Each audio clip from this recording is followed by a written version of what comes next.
Hello everyone, this week we're talking about Christmas and how to survive it if you have disordered eating. One of the challenges that I think people face is the lack of control when it comes to how food is prepared and the portions that are provided. So one of the things that I would really promote is having a conversation with the chef and trying to find a way that you can enjoy the meal without it becoming overwhelming. Because if you are someone who's very much used to controlling the portion sizes, how food is prepared, the fact that anyone is going to be doing it different to you might in itself be challenging. And the only way really to overcome that is to have a conversation before the food is prepared and served, because what you don't want is to have a moment of overwhelm at the dinner table. So speak to them, ask if you can,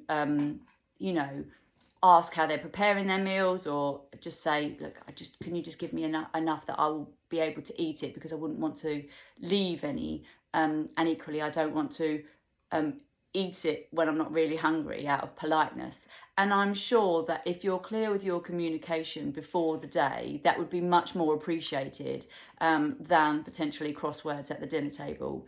Equally, if you are likely to overindulge and your host is likely to overindulge your overindulgence, then have a word with them and just say, look, your food is lovely, I love it, but I don't want to be left feeling uncomfortable when I eat too much. So if you could just give me a smaller portion, and then you get the opportunity to decide whether or not you'd like to go back for seconds, having let your body register what you've eaten and had a chance to digest. So it's all about communication, it's all about planning.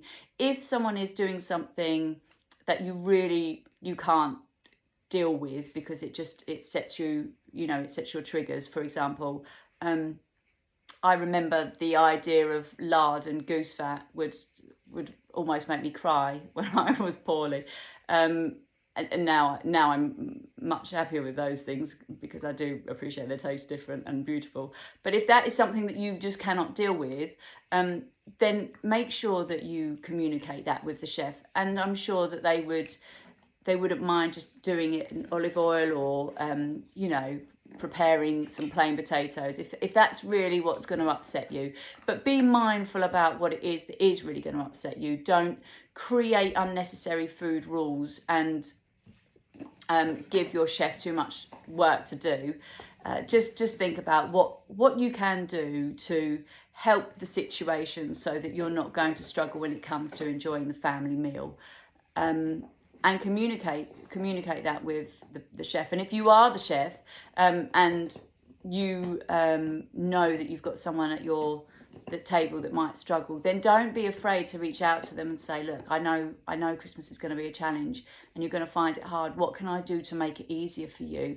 And within reason, I'm sure you can come to some arrangement and agreement to make that more pleasant for them and therefore more pleasurable for everybody. So yeah, I hope that's been helpful.